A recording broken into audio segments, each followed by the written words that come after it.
The day Richard threw the crumpled divorce papers at my feet is etched in my memory like a scar. I remember standing there, frozen as he said those chilling words. "I've sold the house because I'm moving in with her. It's over, Anna." I was 34 then, a devoted homemaker to our son Jason, who was barely 13. Our life as I knew it shattered in that single moment. I was blindsided, naive, and utterly unprepared for what was to come. Richard and I met when I was just 19. He was 26, a charming man working at a pharmaceutical company's main office. I was a fresh high school graduate, working as a receptionist at one of its subsidiaries. His attention flattered me.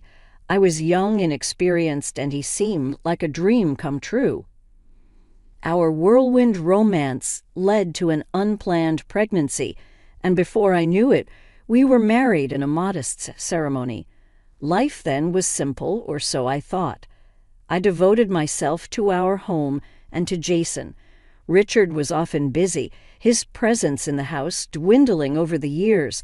I didn't question it. I was too caught up in the day-to-day of raising our son and managing our home. The day he left, everything crumbled. I was forced to confront the reality that had been lurking beneath the surface of our seemingly happy life. Richard's infidelity, his growing distance.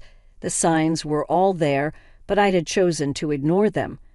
With nowhere else to go, Jason and I moved back to my family home. My sister Laura and her husband were not exactly welcoming. Their cold stares and hushed conversations made it clear that we were burdens, intruders in their settled life. I felt lost, a high school graduate with no significant work experience, suddenly tasked with finding a job to support myself and my son. The job market was intimidating, each rejection a blow to my already fragile state. But I had Jason to think about, a young boy thrust into a world of adult problems. It was during this time of desperation that I found a job at a call center. It was far from ideal, but it was a start, a glimmer of hope in the darkness that had enveloped my life. The job was challenging, long hours, irate customers, and a constant buzz of activity. But it gave me a sense of purpose, something I had lost in the chaos of my personal life. As I navigated the complexities of the corporate world, I realized how sheltered I had been. My lack of knowledge, particularly about legal matters like divorce and alimony, had left me vulnerable, at the mercy of Richard's whims. This realization fueled a fire within me. I vowed to never let myself be so helpless again. I immersed myself in learning, in understanding the world beyond the confines of home and family. As Jason grew, I saw the impact of our situation on him. He was quiet, more reserved than his peers, his eyes often holding a depth that was too mature for his age. But he was resilient, adapting to our new life with a strength that I admired. Our journey was just beginning, a path filled with struggles and revelations. But in those struggles, I found a strength I never knew I had, and in those revelations, a determination to fight back, to claim what was rightfully ours. Life at my sister Laura's house was a daily reminder of how far we had fallen. Her husband Mark barely concealed his disdain, often remarking, "Anna, you need to find your own place soon. We can't support you forever." The pressure was relentless. I scoured job listings daily, each rejection deepening the sense of despair. But it was Jason's quiet resilience that kept me going. Despite the turmoil, he focused on his studies, his determination unwavering. One day, I stumbled upon a job opening at a customer service center. It wasn't glamorous, but was a chance. The interview was nerve-wracking. I sat there, feeling out of place in my outdated suit, my resume embarrassingly thin. "Why do you want this job?" the interviewer asked. I wanted to say, "I have no choice," but instead I mustered a smile and said, "I'm looking for an opportunity to learn and grow." To my surprise, they offered me the job. It was a contract position, but it was a start. I remember the mixed emotions I felt telling Laura and Mark, relief, but also a stinging sense of inadequacy. As Mark said, Finally, you can start contributing. The job was challenging, the fast-paced environment, the endless calls. It was overwhelming, but I persevered, driven by the need to provide for Jason and to prove to myself that I could stand on my own. As I settled into the routine, I couldn't help but reflect on my marriage with Richard. How had I been so blind? The late nights, the unexplained absences, the whispered phone calls, I had brushed them off, believing in the illusion of a happy family. But the truth was, Richard had been living a double life, and I was just a convenient facade. This realization was a bitter pill to swallow. It fueled a growing anger within me. Anger towards Richard for his betrayal and towards myself for my naivety. But it was a conversation with a coworker that truly opened my eyes. She was a single mother like me, but much more informed. As we talked about our experiences, she said something that struck a chord. "Anna, did you get any alimony or child support? You know you're entitled to it, right?" I was stunned. The thought had never crossed my mind. Richard had left us with nothing, and I had just accepted it. I realized then how much I didn't know, how unprepared I was for the real world. Determined to make things right, I began to educate myself. I read books, searched online, anything I could find on divorce and family law. The more I learned, the more I understood the extent of Richard's manipulation. And then one day I received a call from Jason's school. He had been in a fight. My heart sank as I rushed to the school, fearing the worst. But what I found was not a troubled child, but a young man pushed to his limits. "He called you a gold digger," Jason said, his eyes fiery with anger. "He said you were after Dad's money. I couldn't let him say that about you." I was speechless. The pain and humiliation of our situation had reached my son, poisoning his world. It was a wake-up call. I couldn't let Richard's betrayal define us any longer. That night, as I watched Jason sleep, I made a vow. I would fight back. I would reclaim what Richard had taken from us, not just for my sake, but for Jason's. It was time for Richard to face the consequences of his actions. The small apartment we eventually moved into was a far cry from the home we once shared with Richard, but it was ours. The walls were bare, the furniture minimal, but it represented a fresh start. Jason adapted quickly, his resilience continually surprising me. He threw himself into his studies with a fervor that was both impressive and concerning. "I want to do well, Mom, for us," he would say, his determination shining through his words. I had been working at the call center for a year now. The job was still demanding, but I had grown more confident, more adept at handling the challenges. The sense of achievement was small, but it was there, a constant reminder that I was more than Richard's discarded wife. One evening, as Jason and I were having dinner, he looked up from his plate and said, "Mom, do you ever think about Dad?" The question caught me off guard. Richard was a subject we rarely touched upon. "Sometimes," I admitted, "but not in the way you might think.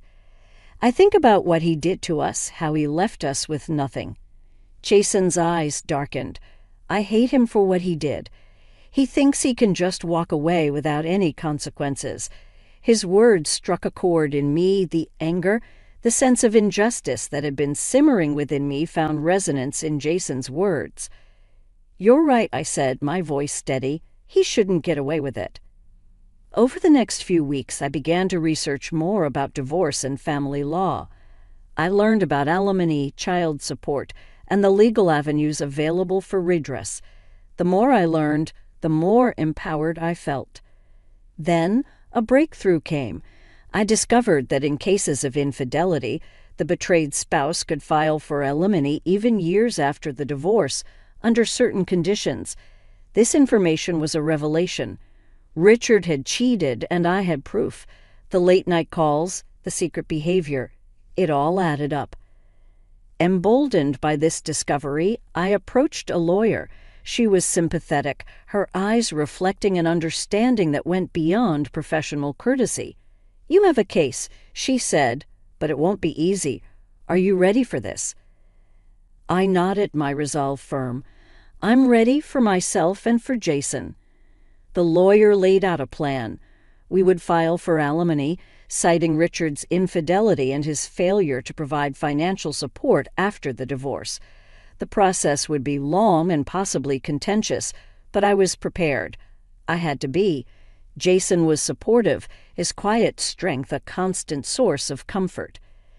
"We'll get through this, Mom," he assured me. "We're in this together." The day we filed the lawsuit, I felt a mix of emotions, fear, anxiety, but above all, a sense of righteousness. Richard had wronged us, and it was time for him to answer for his actions. As the legal proceedings began, I braced myself for the backlash. Richard was not going to take this lying down, but I was no longer the naive young woman he had left behind. I was stronger, wiser, and I was ready to fight. The legal battle against Richard was like opening a Pandora's box. The lawyer's investigation unearthed more than just infidelity. It revealed a web of lies and deceit that Richard had woven over the years. One afternoon, as we sat in the lawyer's office, she presented us with a file. "This is more than I expected," she said, her tone serious. "Richard wasn't just unfaithful, he was living a double life." The documents in the file painted a damning picture: bank statements, credit card bills, and photos. Evidence of Richard's secret life, a life filled with luxury and indulgence, all while neglecting his family. "Look at this," the lawyer pointed to a photograph. It was Richard, looking carefree and happy with a woman who was not me, his arm wrapped around her. My heart clenched at the sight, but I steeled myself. This was the truth, the reality I had to face. Jason's face hardened as he looked at the evidence. "How could he do this to us, to you?" His voice was a mix of anger and disbelief. "We'll make him pay for this," I said, my voice firm. "He can't get away with it." The lawsuit took a toll on us. Richard's lawyers were aggressive, trying to discredit me, paint me as a vindictive ex-wife. But I stood my ground, bolstered by the evidence and the support of Jason and our lawyer. Then came the day of the deposition. Richard sat across from us, his demeanor smug and confident, but that confidence waned as the lawyer began to present the evidence. "Mr. Richard, can you explain these expenses?" she asked, her tone accusatory, as she slid the bank statements across the table. Richard's eyes flicked over the documents, and I saw a flicker of panic. "These are personal expenses," he said. "They have nothing to do with my marriage." "And these photos," the lawyer continued, her gaze unwavering. "They tell a different story." Richard's facade began to crack. He fumbled for words, his composure slipping. "It was nothing serious, just a fling," he said. Jason interjected, his voice icy. "You destroyed our family for a fling." The room was thick with tension. Richard's lawyer tried to intervene, but the damage was done. The evidence was overwhelming, Richard's excuses feeble and unconvincing. As we left the deposition, I felt a sense of vindication. Richard had been exposed for what he truly was, a cheat. But it was not over yet. The lawsuit would continue, and I knew Richard would fight back. But I was ready. For the first time, I felt in control. No longer a victim of Richard's betrayal, I was fighting back, not just for myself, but for Jason, for the life we deserved. The lawsuit against Richard was dragging on, each hearing more contentious than the last. But amid this turmoil, a surprising development unfolded. One evening, Jason came home with a peculiar look on his face. "Mom, you won't believe what happened today," he said, a mix of amusement and disbelief in his voice. "What happened?" I asked, curious. "I had a job interview today at a pharmaceutical company. Guess who the HR manager is?" I felt a chill run down my spine. "Not Richard?" Jason nodded. "Yes, Richard. He didn't recognize me at first. I guess he'd forget his own son's face." The irony was bitter. Richard, who had discarded his family for his career, was now unknowingly interviewing his own son. "What did you do?" I asked, a part of me anxious about the encounter. Jason's eyes gleamed with a cold fire. I played along at first, but then I couldn't resist. I asked him if the company condones affairs. The look on his face was priceless when he realized who I was. I was torn between shock and a sense of poetic justice. Richard confronted by the son he had abandoned in a setting where he had always felt most powerful. "What did he say?" I pressed, my heart racing. "He denied it, of course," Jason replied. So I pushed further. I asked how he could sit there interviewing me when he destroyed our family for his own selfish desires. Jason's voice was bitter, but there was a sharp sense of triumph, too. He was speechless. I left him there, stewing in his guilt. I sat in stunned silence. Richard, once the rising star of his company, now faced the repercussions of his actions in the most fitting way. His career, the one thing he had valued over us, was crumbling. Jason listened quietly as I shared the news. "Good," he said simply, but his eyes reflected a deeper sense of satisfaction. "He's getting what he deserves." But the retribution didn't stop there. Richard's social circle, once a tight-knit group of colleagues and friends, started to distance themselves. His reputation, tarnished by the lawsuit and the company investigation, became a liability. I heard from various sources about Richard's fall from grace, how he had to sell his apartment to cover the settlement and legal fees, how his second wife, the woman he left us for, struggled to adjust to their new diminished lifestyle. It was a harsh reality, but one that Richard had brought upon himself. His choices, driven by selfishness and deceit, had led to his undoing. As I reflected on these developments, I realized that this was not just about revenge. It was about justice, about the universe righting a wrong. Richard, who had once seemed untouchable, was now facing the consequences of his actions. Jason and I talked about it one evening, the discussion more reflective than vengeful. "Do you feel sorry for him?" Jason asked, his voice neutral. I paused, considering the question. "No," I finally said, "but I do feel a sense of closure. It's as if a chapter has finally ended, allowing us to start anew."